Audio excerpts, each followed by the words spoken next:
All right, thank you very much for that introduction, Tanya. And thank you all for joining us today for this webinar. So it looks like we got a nice mix of those who have previously used PET and some who are looking to add it to their existing pipelines and imaging capabilities. So we have a nice mix within the presentation for all different types of researchers today. So what I'm going to be briefly talking about, I'll give a high-level overview of PET imaging in itself, and we want to talk a lot about the company Brightonix and the SimPET system.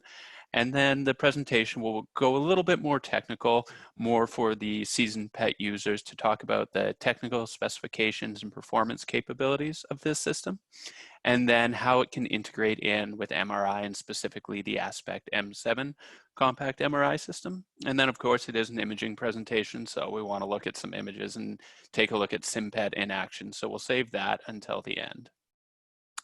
So like I said, we'll give a brief overview of PET imaging. So PET imaging stands for positron emission tomography. So this is a nuclear imaging technique that uses radioactive substances to visualize metabolic and functional processes in the body. And the basic idea with PET is that you inject a radio tracer, and this is some radioactive molecule, and this is attached to a biologically active molecule. So a very common one would be fluorine attached to glucose. Well, the body uses glucose in different ways. And as that glucose circulates through the body, we can see where it goes to. And once it's at a certain area, say a tumor or high levels of brain function use a lot of glucose, that radio tracer is going to tend to accumulate there. Now, what happens then is a little bit of nuclear physics. This radio tracer undergoes what's called beta decay, and it emits a positron. So this positron travels a short distance. It'll interact with an electron in what's called an annihilation event. But the key here is what happens is this event emits two gamma ray photons. And these photons travel 180 degrees to each other, so exactly opposite, and they travel with an energy of 511 kilo electron volts. And this is really important because this is what we actually detect in PET imaging, these two gamma ray photons that are emitted and detected by these detectors here. So there's a huge number of these events in a typical PET experiment, but what we can do is literally count the amount of these photons that are emitted from our patient or subject in the imaging experiment. And you can define what we call the annihilation lines. And this tells us where this radio tracer distributed, how much, the activity of it. And then from this, you can do countless different analysis techniques. There's a lot of different processing that can take place there. But the basic idea is we can track where these radio tracers go within the body. Now, there's a lot of different aspects to PET that you want to talk about for those who are considering adding this to their techniques. There's some things to consider. You want to think about proximity to cyclotrons or the availability of these different radionuclides that are used. The isotope or type of radionuclide used is very important in different studies. Each of these have different half-lives, and because of that, they're going to be used for different purposes. Of course, you want to think about what you will be imaging, how you want to analyze it, what are you really looking for, and then, of course, you want to think about the hardware, the PET imager itself. So this presentation is going to focus on the PET insert, so the hardware we're talking about. But of course, if you have any other questions regarding any of these other steps along the way, we're more than happy to talk about those either in the Q&A, or if you'd like to reach out after this presentation and ask some more questions with regards to that, we're happy to be available for those questions. Now, there's a ton of applications of PET. There's no time to go through all of them, but one of the most common would be oncology, generally with that fluorodeoxyglucose PET imaging that we talked about. So that tends to accumulate in tumors. We can see those quite nicely, track metastases and proliferation. Neuroimaging is another common one, activity of the brain as it uses glucose. Also more relevant in talks of TBI and concussion now, you can take a look at neuroinflammation with PET. Cardiology and vascular disease. Of course, infectious diseases are huge right now with COVID taking place. There's some very interesting COVID imaging taking place clinically currently. different biodistribution studies for the use and preclinical specifically, biodistribution of pharmaceuticals, different bone imaging we'll talk about later. And commonly these are combined with another imaging modality such as CT or MRI. And we'll talk a lot about why that is along the way. So now I'd just like to briefly introduce you to the Brightonix company and the SimPET system itself. So Brightonix is located in Seoul in the Republic of Korea, and they're a global leader established with the goal to provide society with innovative biomedical imaging devices and solutions. And one of the things we'll talk about a lot today is their partnership with Aspect Imaging. So as we go through this, you'll see we reference the SimPET with Aspect M7 system quite a bit. And that's because this system has been designed to be integrated entirely. So they've been under partnership with that, and we do also offer the Aspect system through Scintica Instrumentation. So the product we're talking about today is the Brightonix SimPET system. This is an advanced silicon photomultiplier based PET insert for truly simultaneous PET MRI. And so when we talk about this silicon photomultiplier based PET insert, what this represents is quite an advancement in the capabilities and the detector capabilities. And this in and of itself enables the ability of simultaneous PET MRI. And we'll get into that a little bit more as we go. But first we want to talk about why are we always talking about a PET insert? Why don't we just talk about PET imaging? And absolutely, PET imaging can be done standalone, and this system does allow that as well. And it provides excellent metabolic and functional imaging capabilities. But with PET imaging, you don't tend to get good soft tissue contrast or high imaging resolution. Now, if you combine PET with another imaging modality, and specifically in this case, we're talking about magnetic resonance imaging, you can gain that strong imaging capability, that structural capability. MRI provides exceptional soft tissue contrast, so it would be considered the gold standard when it comes to soft tissue structural imaging. And what you can see here, we have the PET images here, and they show uptake within the brain, and this specifically in a tumor model.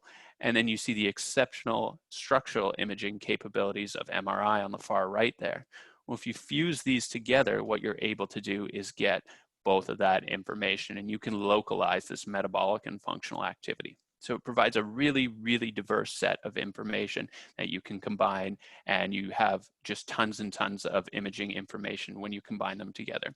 So this is why we're always talking about this PET insert. It was designed specifically to be integrated with the Aspect M7 compact preclinical MRI.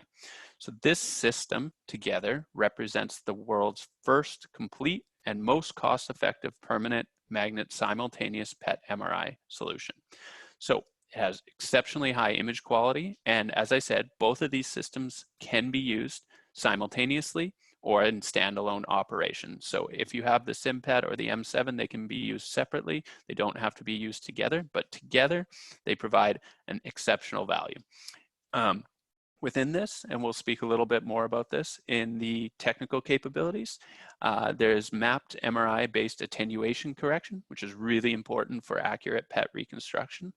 And there's no cryogens with the Aspect M7 system. So there's very limited maintenance and a very small footprint. So there's low power consumption, and the sighting requirements are quite limited. So this is why we're going to be talking about this overall system and the insert, both in standalone and simultaneous operation. Now, we're not going to go too much into the technical details of the Aspect system separately.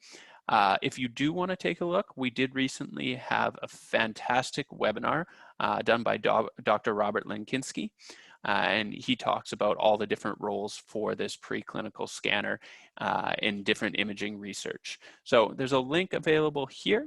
Or if you want to take a look on our website, you go to www.scintica.com. Under this education panel here, you can come down and take a look for webinars. And his webinar will be available there. This webinar will also be available there, and there's several others. So if you want to take a little bit more look into the Aspect system itself, please feel free to. So what I want to do now is get into some of the technical specifications. So this is where we want to talk about the system and its hardware capabilities here. And one of the really important things, as I mentioned before, was we want to talk about PET detectors. So commonly PET detectors, they consist of this detector ring wrapped around the patient or the subject. For us in preclinical, we're talking about, a mouse or a rat. And so it's entirely around the subject here. And within this ring, there are multiple different detector blocks. And these detector blocks are designed specifically to detect those individual photons that come along. Well, the standard photodetector in clinical PET is the photomultiplier tube. So these photomultiplier tubes, they're vacuum tubes with a photocathode, and incoming light photons produce electrons, which are then accelerated and amplified. So each of these detector blocks are a photomultiplier tube. Now the resulting electrical current is going to be proportional to the number of these initial photons, and therefore the energy deposition measured gives you a measure of the amount, the count rate for PET imaging. Well, these are fantastic in, say, clinical PET or standalone PET, but unfortunately, these detectors are highly, highly sensitive to magnetic fields. So this has been a large part of what limited the combined use of PET and MRI. For those who aren't aware, MRI uses very, very strong magnetic fields for detection. So we can't use these detectors when it comes to combined simultaneous PET MRI. Now, what SimPET has done is they have used advanced silicon photomultiplier detectors. And these are fantastic. These are newer, but they are being taken up in several PET systems due to their exceptional performance. So what really sets them apart for this application is that these silicon photomultiplier detectors are entirely insensitive to magnetic fields, which makes them usable within this system. They have an incredibly compact size, and again, we're talking preclinical imaging. If you want to think about containing these within a preclinical system, and then also an RF coil for your magnetic resonance imaging, right? Inside here would be your rodent or mouse. And so they have to be very, very compact to fit into this size. Well, this solid state detector, the silicon photomultiplier detector, enables that. They have exceptional single photon energy resolution, incredible detection efficiency, and really, really nice time resolution. So these are all important technical specifications for detection. Remember, we're detecting, millions of these photon events over the course of a PET study or a PET experiment. So we need to have really, really nice timing and energy resolution along the way. So if you take a look at one of these individual ones, again, it's made up of detector blocks into a ring. So what this SimPET system has done, there's 64 silicon photomultiplier detectors, and they're arranged as shown here. So there's 16, each of these is a detector module, and there's 16 of these wrapped around radially around this insert. And then within each of these detector modules, there's 4 detector blocks. And each of these detector blocks is composed of a 9x9 array of LSO crystals. So these LSO crystals show very, very high sensitivity, and they show exceptional performance when it comes to count rate and detection efficiency. So you can see the size here. We're looking at an American nickel. But you can see the overall size of these, incredibly compact, incredibly small. So you're getting a lot of detection out of a very, very small piece of equipment. As we said, this enables this integration with the Aspect M7 system. Because it's so compact and small and we can detect these photons with such a small piece of equipment, it can actually fit directly in there. So you have the SimPET insert and all its back-end electronics units that are integrated. And what you can see here in this video on the bottom right, take a look here. This is the animal bed and the RF coil from the Aspect M7 system sliding in. And then you see the SimPET system just slide perfectly over top of it. So it's been designed as such. And this enables this incredibly small footprint for PET MRI. And so we're just showing you some of the basic sighting requirements here. This is just an example, of course, but you can see here, this is a mapped out 10-foot by 10 foot room. You think of the size of a 10 foot by 10 foot room, the ability to have both a PET and MRI available within that space is incredible. Think about some of the MRIs you've been around or some of any preclinical imaging equipment, and you really see the compact nature of this and the ability to put this in a small space. And we all know space is of a premium right now.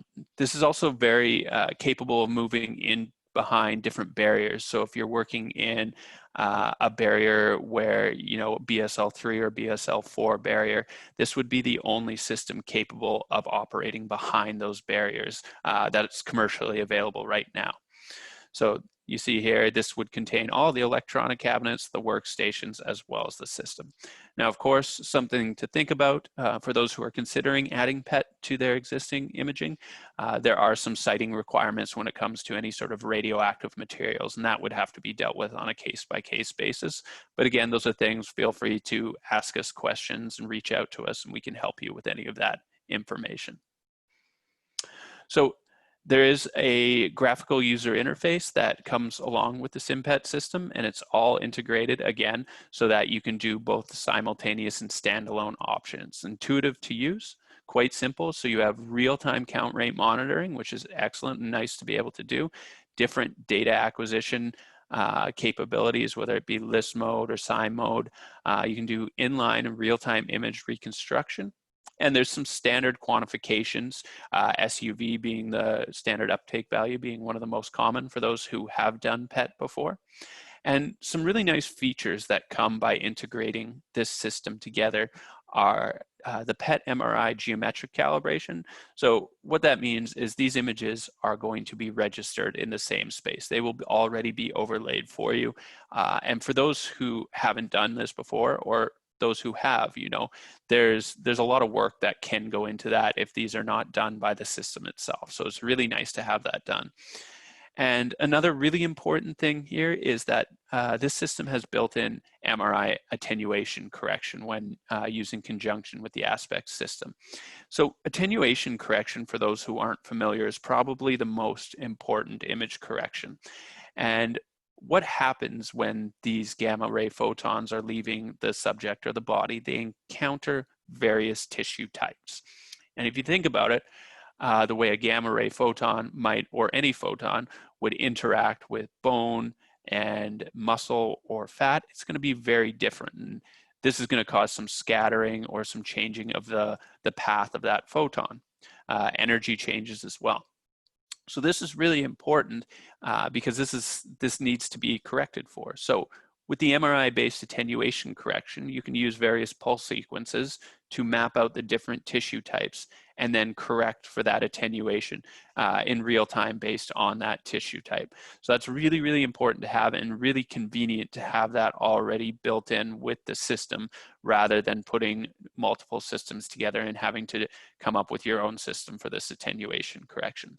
So it's a really nice feature that this system has. Then of course there's various quality control metrics that are really easy to access, and again, built in and ready to use for those who are familiar with PET or for those who might be newer to it. And as we go through today, again, I'm talking about the SimPET S configuration. So there are a few different configurations of this SimPET insert, and they're largely going to be based around the size. So the inner and outer diameter, which is also going to affect the field of view, and some of the different intrinsic properties and performance capabilities of these. Now, the SimPET S, as I said, is the one we've been discussing. This is the one that integrates exactly with the Aspect M7 MRI. But of course, there are a few other configurations. So if you do already have an MRI and want to add SimPET to it, that is totally a possibility. Or if you want standalone operation with a different diameter, that's also definitely a possibility. So there are different configurations that can be used, and they can be matched up with other vendor systems, not just the Aspect system here. So with that, I'm going to quickly turn it over to a quick audience poll and let Tanya take it away here for a moment. Excellent. Thanks so much, Patrick. We'd like to take a few minutes here and just ask you a couple of quick questions to learn a bit more about the research that you are doing. So the first question is, what are the animal models that you're using in your research? For example, small animals, larger species such as rabbits or non-human primates, or just if you're not using animals at all and perhaps you're just doing imaging research and using phantoms for your work, it would be great for us to understand that a bit better. And also, what is the focus of your research? Are you looking at neurological disorders, cancer, cardiovascular, perhaps imaging physics? Just take some time and tell us a little bit more about the work that you're doing. I'll give everyone just a few minutes to respond, and then we'll get back to Patrick's presentation.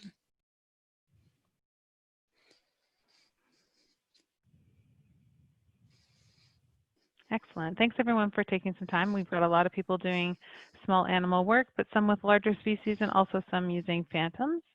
A lot of cancer-focused research, as well as neurology and other disease models. So at this point, I'd like to turn things back over to Patrick to continue with the presentation. Excellent. Thank you, Tanya. And thank you all for taking part in that poll. It's nice for us to know exactly what everyone else is doing when they're taking a look at this. So I'm going to continue on. Now, for those who aren't as familiar with PET, this next section does get a little bit more technical. We're going to talk about some of these performance capabilities and a recent publication on those. But for those of you who are newer to it, bear with me. There's still plenty of information here. And then we're going to move on to some of those images we're talking about and talk more about the high-level applications and where we can integrate this within your research here. So Brightonix recently published an article outlining the capabilities of that SimPET S system. So it's a fantastic research article available through Molecular Imaging and Biology. And I strongly encourage anyone who's thinking about PET or taking a look at different PET systems to take a look at this article, whether it be for the Brightonix or look at how some of these things are measured. It really outlines these performance capabilities nicely there. So the next few slides will all be referring back to this article. So again, we're talking about that SimPET S system. And when you start looking at some of these different standards, generally the National Electrical Manufacturers Association standard is what's followed. And this has several standardized tests to evaluate the performance of different PET systems here. So if you're not familiar with it, it's the NEMA NU4-2008 standard. So each of these provides a different standardized way to measure different performance characteristics. So here we have some of the representative flood maps of this SimPET S scanner, and you can see that each of the LSO scintillation crystals are well resolved individually. And this system showed an average energy resolution of 9.5 plus or minus about 0.8%. So it had really good performance in terms of energy resolution there. Now, spatial resolution is, of course, going to be a very important defining factor of a system. So what we're showing here is the spatial resolution measured at full width half max with no warm background and with a 10% warm background. So in a PET system, spatial resolution defines the ability to depict point sources as distinct entities. So in this experiment, to do this, a radioactive sodium point source was embedded in an acrylic cube and used for the measurement. And the measurement started at the radial center of the scanner and was stepped by 5 millimeters at a time up to 20 millimeters and was measured at each point along the way. And so this PET data was reconstructed with what's called a 3D OSEM reconstruction method. So that's the ordered subset expectation maximization method. Now, for those who aren't familiar with that, again, that's a standardized iterative algorithm for reconstructing these PET images. So there were 3 iterations used and 12 subsets. So the radial spatial resolution on the left here without the warm background was 0.7 millimeters at full width half max at the center of the scanner, and we see it increase as expected as we move from that radial center. So this represents sub-millimeter spatial resolution of the scanner, and you see the tangential and axial components stay stable over time. Now with a warm background included, Same point source though, in the same process, you see this increase slightly, again, as expected, and you have a center radial resolution of 1.45 millimeters full width half max, and that increases away from the center radial position. Again, the tangential and axial components stay stable as we move away, which is good to see and something we would expect. So sensitivity is another important factor when it comes to measuring the performance capabilities. So sensitivity of a scanner represents its overall ability to detect radiation. And what you're really getting is the rate of true coincidence counts per units of radioactivity in the absence of attenuating medium. So this is another performance characteristic that's very important. And again, a sodium point source was used, and it was centered at the transaxial field of view. So the sensitivity was measured in 3 different energy windows. So the 250 to 750 kiloelectron volt energy window, 350 to 650, and 400 to 600. Now in this case, we were starting at the center and the step sizes were much smaller, so you see a lot more data points on these curved. They were moved 0.64 millimeters until you've covered the entire axial field of view of the scanner. So the peak sensitivity was 4.21% in the largest window, the 250 to 700 kiloelectron volt window. And then it went down to 2.7% in the 400 to 600 kiloelectron volt window. Again, for those who aren't familiar, this represents very good sensitivity of the scanner and good performance when it comes to this standardized test. So another one that's really important is count rate performance. So count rate performance overall, when you do it this way, gives you some metric of what's called signal to noise ratio. So there's several things to look at here. So the prompt count rate, the top red one here, this represents what your scanner really sees. This is everything that your scanner measures. And what you really want is the true count rate.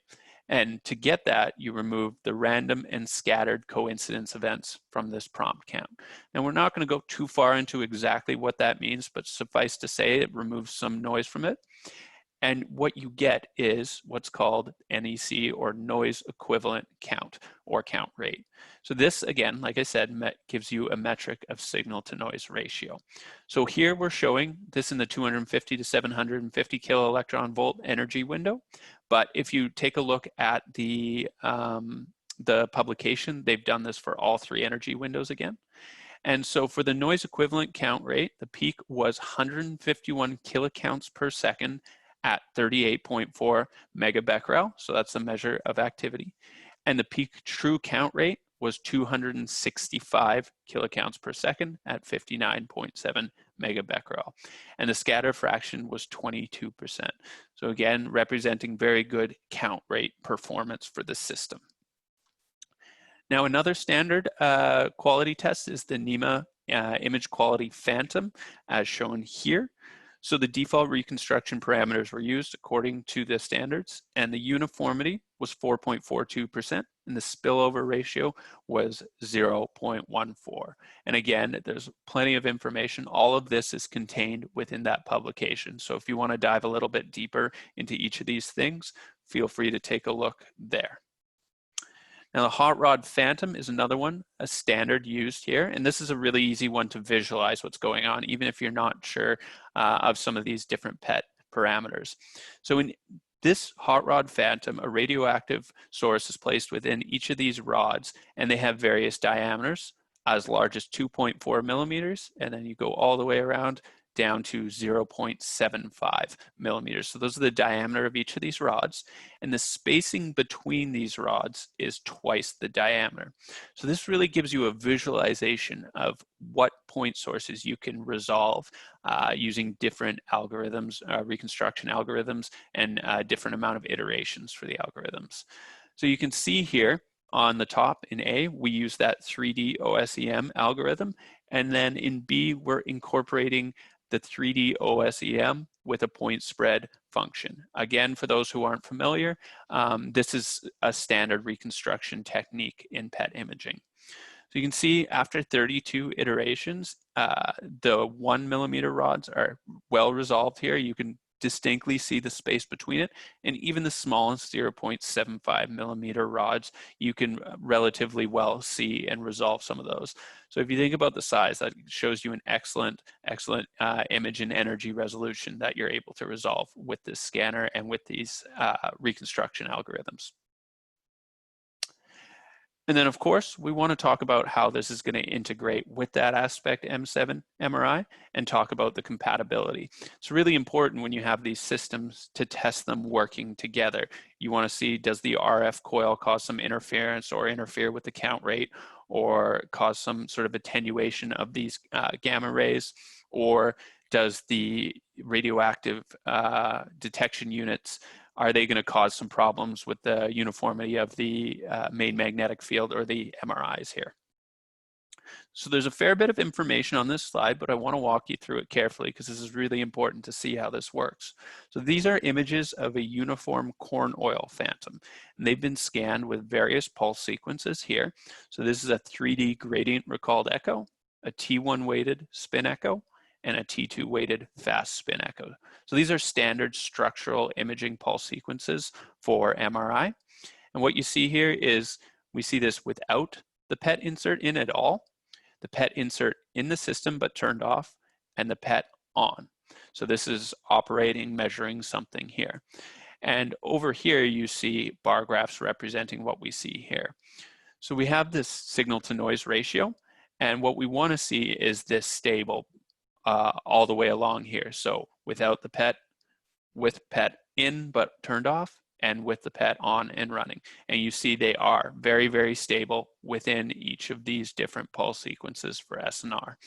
Uniformity is also very, very important, right? This is the inhomogeneities within your scan and your magnetic field. And you can see that there's not much interference. So again, you see them almost entirely the same between or within each of these different pulse sequences. So that tells you that the MR pulse sequences are operating very, very well regardless of the use of the PET system in there. So it's not going to affect your MR images, which is fantastic. Here we're looking at different count rates. So now we're going to take a look at the PET performance with various MR pulse sequences taking place. So it's the same pulse sequences here, and here it's without the RF in the system.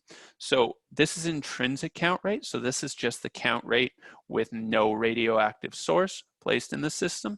And here we have a radioactive source. And again, you want to see these stay stable along the way. This tells us that as we're turning on and off the MRI, the count rate performance of the PET system is not going to change here. And same thing here. So that's really good. Taken as a whole, what this information tells us is that these two systems can work simultaneously without mutual interference, and you're not going to get some reduction in image quality of your MRI or reduction in count rate performance of the PET system when you're operating them together. So that's really, really fantastic performance there. And now, of course, we're going to start to slowly look at real images. And here you see an example PET image of a mouse with radioactive fluorine here. And you can see high uptake of the radio tracer in the skeletal region. So each rib is clearly resolved here. And this tells you and shows you quite visibly the high spatial resolution and good image quality of this SimPET scanner. And here's a quick example of PET combined with MRI here. So we have a T1 weighted image, gradient recalled echo, and this is pre and post injection of radioactive copper iron oxide nanoparticles.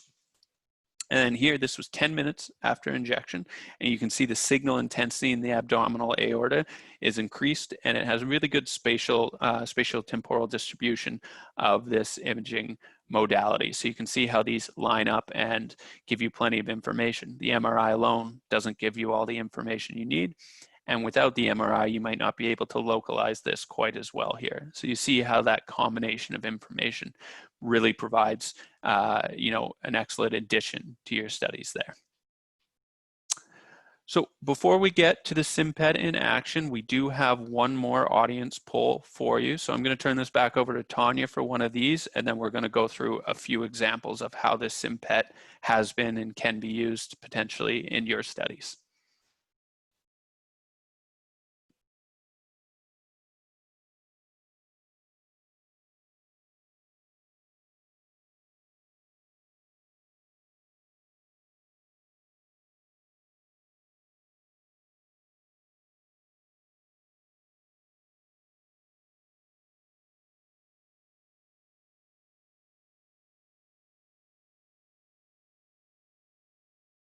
I apologize, I'm muted. Just taking a few minutes to answer this poll to provide us with a bit more information, or to provide you with some more information on the systems that Patrick's talked about today, or if you'd like to have a virtual or in-person demo. We'll just let everyone take a few seconds to respond to this poll question, and then we'll get things back over to Patrick. Excellent. Thanks everyone for taking time to respond to those polls for me today. And I'll turn things back over to Patrick. Excellent. Thank you very much, Tanya. And again, thank you all for taking the time to answer these questions. These are very important for us to be able to see who's with us and what participants we have along the way.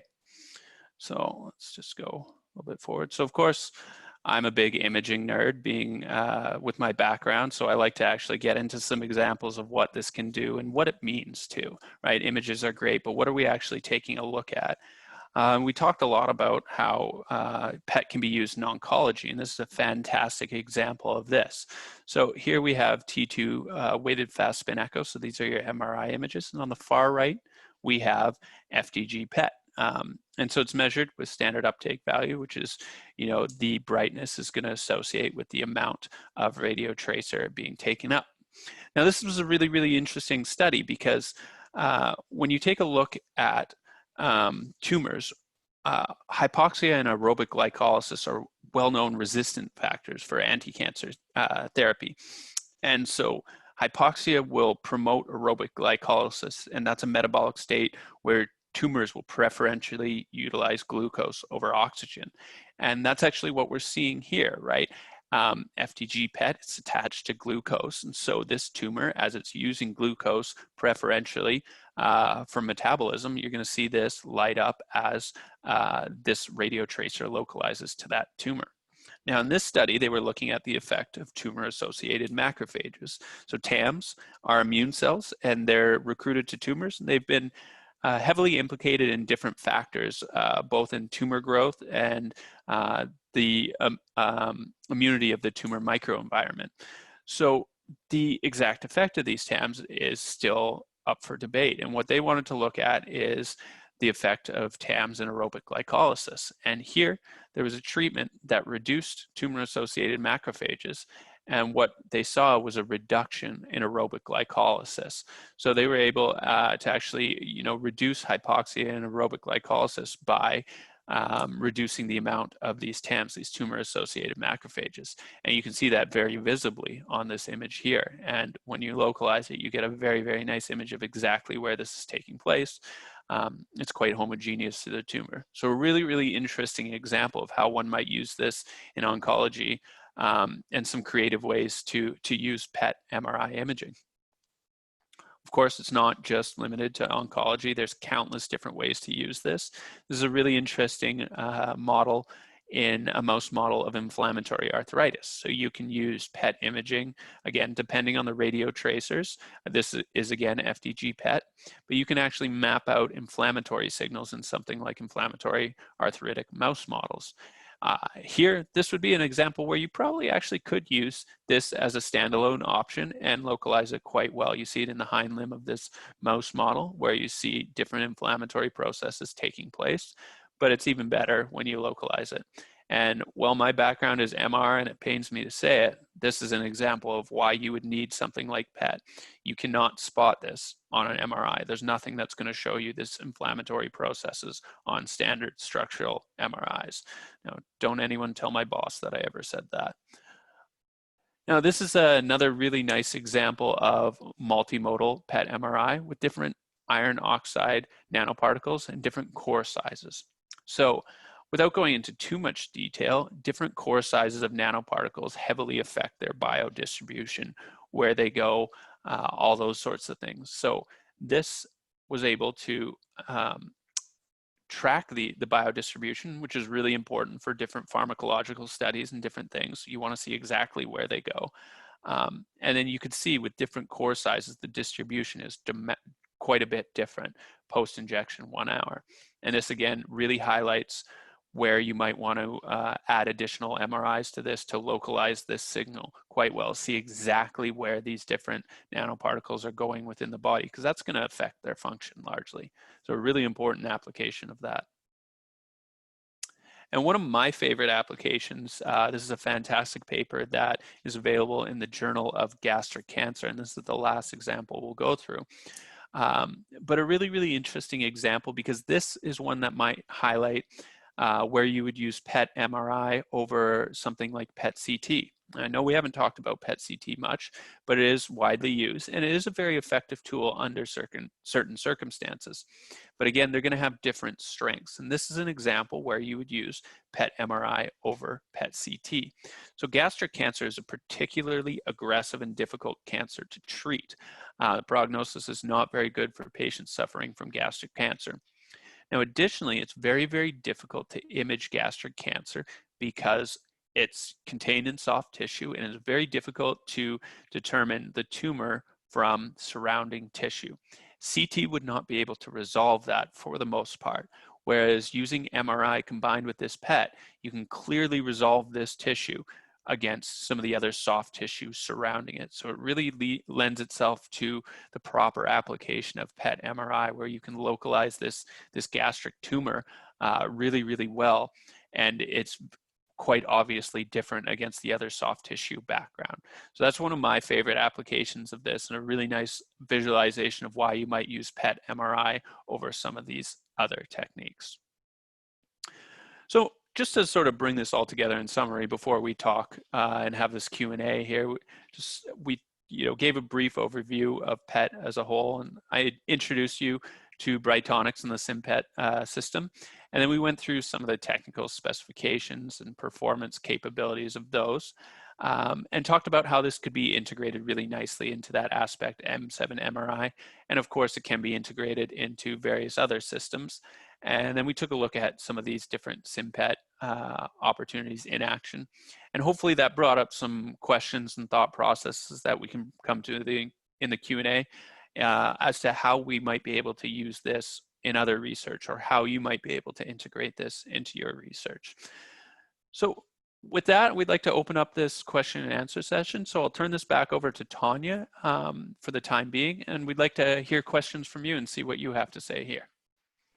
Excellent. Thanks, Patrick, so much for the great presentation. And I encourage all of you to enter any questions that may have come up throughout Patrick's presentation into the Q&A dialog box, and I'll work through those and pose the questions to Patrick, and we'll get his answers. One of the first ones that came through, and you talked a little bit about this, but we talked a lot about the SimPET and its integration with the M7 system from Aspect Imaging. Can the SimPET itself be used as a standalone PET system? For example, if someone had other imaging modalities within their institution that they wanted to co-register those images together. Yeah, absolutely. So there's tons of different ways that this can be used, but yeah, standalone as well as simultaneous option. And there's some times where you only need the PET in itself. You don't need that MRI localization for various things. So it absolutely can be used. And if you have two systems, and you need to run both of them separately, there's no reason that they have to be run together. This SimPET can operate entirely on its own. The software is totally capable of reconstructing it and working that way. So there's no absolute need to run it together. Perfect. And kind of along the same lines, you talked about the integration, obviously, with the Aspect Imaging system. If someone has a different preclinical MRI system in their lab, for example, a superconducting system, would they be able to use one of those other models of the SimPET that you spoke about? Yeah, absolutely. So, the exact configuration that they would want would be based on the bore size. If they wanted to integrate it into an MRI of a superconducting magnet, the main factor would be bore size. So that represents the opening of the scanner. And so different configurations of that SimPET system that are already available or could be adjusted to fit that exact bore size and integrate within the system. And then they could be customized from that point on if you wanted to use MRI attenuation correction with a new system or something like that. So they absolutely can be used with other systems that are already on the market, or if you're, if your institution has an MRI already and just wants to add a PET insert, that's totally a possibility and can be configured as such. Perfect, excellent. You talked a little bit, actually quite a bit, about the integration of PET and MR and MRI being the gold standard for soft tissue imaging. Can you contrast and compare MRI versus CT and where and why you would use one over the other? I think it comes largely down to application when you're really going into that. I think that gastric tumor example, if you really need to highlight the contrast of, say, soft tissue, you're going to want to use something like MRI. MRI can distinguish well between, say, fat or muscle or tumor tissue, something like that. CT has its own strengths. You might use, there's a lot of PET CT being done for lung imaging currently, and micro CT combined with PET. So it really comes down to application when it comes to those. And by all means, there are plenty of opportunities to use PET CT within different studies and things like that. So it really, really does go down to what application you want to use it for, and how diverse that application is. I think maybe I'm biased because I'm an MR person. I think the combination of PET and MRI provides a more diverse opportunity to look at different tissue types. But there might be some PET CT people in here that are yelling at their computer when I say that right now. So that might be a slight bias on my preference there. Yeah, and I think one thing that we didn't talk too much about, you provided the link to Dr. Linkinski's webinar, was the ease of use of the Aspect M7 system. And that's really where people who aren't MR physicists can begin to use that system in a way that allows them easier access to MRI, but also to allow them to integrate it with their PET studies. Yeah, and this system, the Brightonix system is really, really intuitive and user-friendly. If anyone out there has attempted to use, some of the superconducting MRs or some of those things, you really, really need to know and be heavily trained to really start using those. There's not always these plug-and-play solutions. Whereas here, you can get fantastic images from these, even if you're a new user. So it's really, really nice to be able to have that option. Yeah, moving a little bit away from the PET side of things, there is a question about what MR sequences are available. And Patrick, I've had the opportunity to pull up the list, so I'll jump in and answer this one if I can for you. And so there's a number of different sequences. Obviously, the sequences that Patrick spoke about, the spin echo, the fast spin echo, the gradient echo, all available in 2D and 3D. There are options for inversion recovery on the gradient echo. Water fat separation, there's diffusion tensor imaging, diffusion weighted imaging, susceptibility weighting, are all things that are possible with the MR system. And we'd be happy to follow up with the person who asked that question more directly to provide them with some more information on the Aspect system. Yeah, if I might add to that, within please. There's plenty of user adjustments that you can make. So if you're familiar with MR, there's a million different acronyms for different pulse sequences. And a lot of them are just adjustments on those main ones that Tanya listed there. So if you're looking for something specific, usually it can be done within the pulse sequences that we have available there.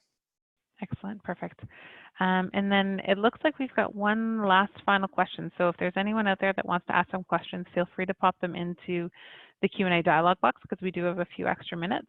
And Patrick, obviously we come from the preclinical world where people are doing research on animals, but I'm wondering about your insights into using PET-MR within the clinical space, in the clinical realm.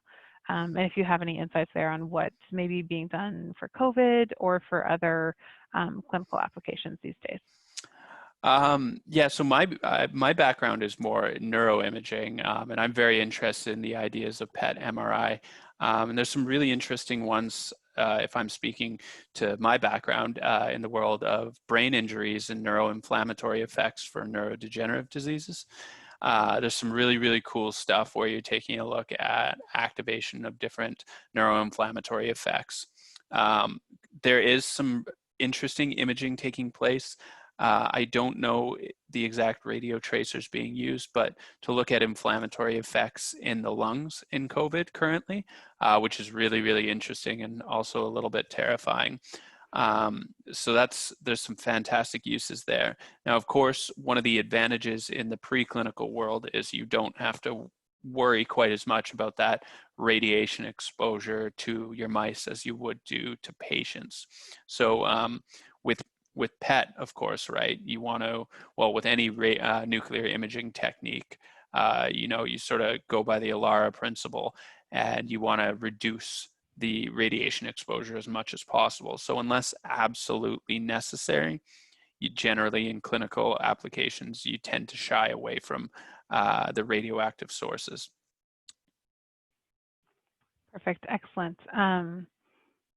And I see one last question that just popped in about specific literature concerning the integration of a PET insert with, for example, a higher field MR system. And Stephen, we'll follow up directly with you on that and provide you with some specific examples. I know Patrick doesn't have them immediately available on his computer, but we will follow up with that information. The larger outer diameter and obviously a larger inner diameter inserts that Patrick mentioned have specifically been designed to work with the higher field superconducting magnets in the field, and the team at Brightonix has done some imaging with those on higher field systems. So we'll convey some of that information to you in the Q&A report and also follow up with you directly.